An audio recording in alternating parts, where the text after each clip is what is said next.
बहुत ही ध्यान से सुनिएगा। सबसे पहले बात करते हैं कि भैया हमें वो कौन सा दीपक लेना होगा, ठीक है ना। तो यहाँ पे आपको दिख रहा होगा एक बहन के हाथ में 4 दीपक दिख रहे हैं, ठीक है ना। मैंने जानबूझ करके दिखाया ताकि आप कंफ्यूज ना हो। आप कैसा भी किसी भी शेप का एक दीपक बना लो, ठीक है ना, लेकिन वो दीपक आटे का ही होना चाहिए। किसी भी शेप का एक दीपक बनाओ। अब इस दीपक के अंदर ध्यान रखिएगा, जो डालना है आपको वो डालना होगा घी। क्या डालोगे? घी डालेंगे। और घी डालने के बाद में इस दीपक के अंदर आपको चौमुखी बत्ती लगाना। ध्यान रखिएगा 4 दीपक नहीं जलाना, सिर्फ एक ही दीपक आपको लगाना। ये तो मैं दिखा इसलिए रहा हूं कि आप परेशान ना हो कि भैया कैसा दीपक बनाए। कोई कैसा भी किसी भी शेप का बना लो, किसी भी आकार का एक दीपक। घी का दिया, चौमुखी लगाना। अब बात करते हैं कि इस दीपक को हम लगाएंगे कहां पे।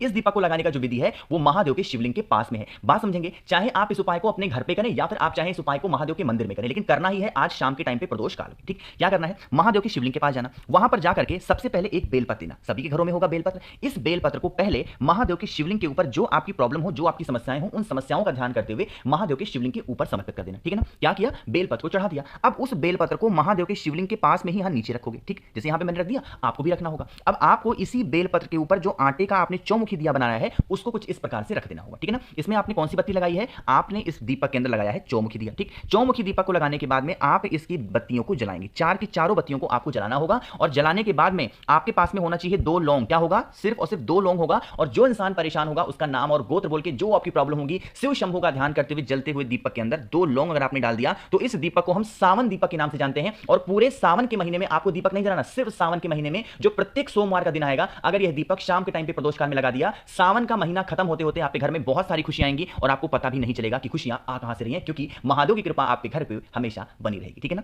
करिएगा। तो यहां पे हम लोगों ने बात कर ली है अपने पहले उपाय की। आगे बढ़ते हैं अब इस वीडियो के हम लोग अपने दूसरे उपाय की तरफ, और ये उपाय भी आपको अपने घर पे ही करना होगा। ठीक है ना। बात करते हैं कि इस उपाय के बेनिफिट क्या होंगे, फायदे क्या होंगे। सबसे पहले बता दूं, इस उपाय का बस एक फायदा है और वो है इच्छा पूर्ति। बहुत दिन हो गए हैं, आपकी इच्छा नहीं पूरी हो रही है, विशेष के लिए अधूरे चल रहे हो, तो आप इस उपाय को करेंगे। उसके लिए आपको मात्र एक बेलपत्र लेनी है, बहुत ही प्यारी सी सुंदर सी, जो कहीं से कटी पिटी ना हो, सिर्फ एक बेलपत्र लेना। ठीक, बेलपत्र को लेने के बाद में आपको जरूरत होगी एक तांबे का लोटा। तांबे के लोटे में आपको जल भरना है। ध्यान रखिएगा इस जल के अंदर आपको कुछ भी नहीं डालना, सिर्फ एक लोटे में जल भरेंगे। एक आपको बेलपत्र लेनी है और पहुंच जाना होगा महादेव के शिवलिंग के पास में। मन है घर पे कर लो, मन है मंदिर में सुबह करना है सुबह कर लो, शाम को करना शाम को कर लो। आपके पास में एक बेलपत्र है कि नहीं है? तो आपको क्या करना होगा, उस एक बेलपत्र को माता अशोक सुंदरी के स्थान पर समर्पित करना। ठीक है, यहां पर समर्पित करने के बाद में इसी बेलपत्र को यहां से उठाएंगे और महादेव के शिवलिंग के ऊपर, देखो महादेव के शिवलिंग के ऊपर दूसरी बेलपत्र नहीं चढ़ाएंगे, जो बेलपत्र माता अशोक सुंदरी के स्थान पर चढ़ाई थी वही बेलपत्र उठा करके महादेव के शिवलिंग के ऊपर चढ़ाएंगे। बात आई क्या समझ में?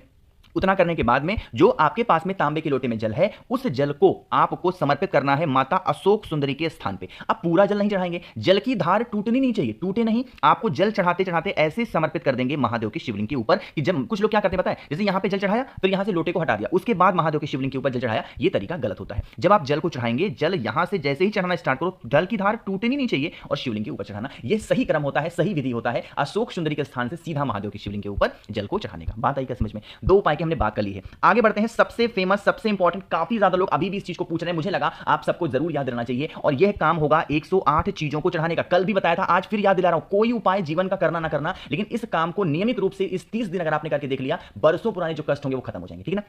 देखो गुरुजी ने अपनी कथा में बताया है कि सावन के महीने में हमें 108 चीजों को समर्पित करना चाहिए, वो कुछ भी हो। अब 108 चीजें, कुछ लोग क्या कहते हैं पता है कि भैया मान लीजिए कि पहले दिन हम लोगों ने चावल चढ़ा दिया 108, तो क्या दूसरे दिन हम चावल नहीं चढ़ा सकते? तो इसका जवाब है नहीं, आप चावल भी चढ़ा सकते हो। आप जीवन के आपके घर में कुछ भी पड़ा हुआ हो, कोई भी 108 चीज महादेव के शिवलिंग के ऊपर समर्पित कर सकते हो। मन है वही चीज डेली 30 के 30 दिन चढ़ाओ, मन है आप खाली सोमवार का मन है आपको खाली सोमवार चढ़ाओ, मन है सिर्फ प्रदोष चढ़ाने का प्रदोष चढ़ाओ, लेकिन एक नियम से करना है। ऐसा नहीं कि पहले दिन चढ़ाया, 2 दिन नहीं चढ़ाया, फिर चौथे दिन चढ़ा दिया, नहीं। अगर चढ़ाना है तो ऐसे नियम बनाओ कि हम हर प्रत्येक सोमवार 108 कोई भी चीज को चढ़ाएंगे। आप ऐसे नियम बनाओ कि हम डेली 108 कोई चीज चढ़ाएंगे। कोई भी चीज चढ़ाना तो उसका नियम बना के चढ़ाना, तब उस उपाय का आपको पूरा फल मिलेगा। ऐसा नहीं होना चाहिए कि आप अपनी मर्जी के मालिक हो गए, पहले दिन कोई भी चीज 108 चढ़ा दिया, फिर 10 दिन भूल गए, फिर 11वें दिन फिर चढ़ाया, फिर आखिरी दिन चढ़ाया। ये नियम नहीं होना चाहिए। अगर सोमवार को चढ़ा रहे हो तो पूरा सोमवार चढ़ा देना, अगर पहले दिन स्टार्ट कर रहे हो पूरा 30 दिन चढ़ाओ। कोई भी एक नियम बना लो अपने अकॉर्डिंग, अपने हिसाब से, इससे महादेव की कृपा आपके ऊपर हमेशा बनी रहेगी। ठीक है ना। एक छोटा सा डाउट और दूर कर देता हूं, जैसे मान लीजिए कि कुछ लोग कहते हैं भैया क्या हम 108 चीज मान लीजिए मेरे पास ना हो तो क्या हम मिक्स कर सकते हैं? जैसे मान लीजिए कि 10 दाने चावल के लिए, 10 दाने मूंग के लिए, 10 दाने गेहूं के लिए, 10 दाने धान के लिए, तो हाँ, इसका जवाब है हाँ, आप ऐसा भी कर सकते हो। जरूरी नहीं है कि 108 जो मैंने आपको बताया है वो एक ही सामान को लेना है, नहीं, मिक्स कर सकते हो, कोई दिक्कत नहीं, बट वो खंडित ना हो, टूटा हुआ ना हो, है ना, इस चीज का ध्यान रखना। तो यहाँ पे 3 चीजों की बात आपको समझ में आनी चाहिए। आगे बढ़ लेते हैं। हाँ, एक बात आओ, कुछ लोगों ने ये भी कहा भैया जो हम जल चढ़ाएंगे महादेव के शिवलिंग के ऊपर, जो 108 चीजों को चढ़ाना है, क्या वो पहले चढ़ा देंगे या बाद में चढ़ाएंगे? तो आपको बता दूं, पहले पहुंच करके जल चढ़ाना, और जल चढ़ाने के बाद में जो 108 चीजें, जो कुछ भी आपने लिया है, फिर उसे समर्पित करना, है ना। ये सब छोटे छोटे डाउट हैं, बिल्कुल जरूरी होता है दूर करना, तो मुझे लगा एक बार याद दिला दूं। तो 3 हो गए। आखिरी उपाय की हम लोग बात करने जा रहे हैं, जो कि चौथा उपाय है, और यह उपाय आपके जीवन में अगर राहु की छाया बनी हुई है, कोई भी काम आपका बनता नहीं, उसके लिए आप बहुत चिंतित रहते हो, बहुत परेशान रहते हो, बहुत टेंशन में रहते हो, तो आपको इस उपाय को करना होगा। स्क्रीन पे आपको फूल दिख रहा है, जरूरी नहीं है कि आपको कनेर का ही फूल लेना है, आपको जरूरत होगी कोई भी एक पुष्प की। कोशिश करिएगा कि आपको सफेद फूल मिल जाए, कोई भी एक सफेद फूल मिला। लेने के बाद में उसको लेके पहुंच जाएंगे महादेव की शिवलिंग के पास में। एक चीज आपको पता होना चाहिए, महादेव की शिवलिंग के ऊपर पूरा परिवार तो उनका है ही, लेकिन जिस स्थान से नीचे जल गिरता है, यहां नीचे, ये किसका होता है? ये होता है हमारे पितरों का। किसका? हमारे पितरों का। तो आपके पास में एक जो सफेद पुष्प है या फिर कोई भी पुष्प ले रखा है, उसे आपको जिस जगह से जल नीचे गिरता है उस स्थान पे नीचे जमीन पे उस एक सफेद पुष्प को समर्पित करना है, और फिर एक लोटा शुद्ध जल तांबे के लोटे से आपको राहु का ध्यान करते हुए, किसका ध्यान? राहु का ध्यान करते हुए समर्पित कर देना। और साथ ही साथ महादेव से यह भी विनती करेंगे, हे शिव शंभू, हमारी फैमिली में, हमारे परिवार में ऐसे संकट होते हैं, ऐसी परेशानियां होती हैं, आप इन्हें दूर कर दें। अपने अकॉर्डिंग प्रार्थना कर लेना। जीवन में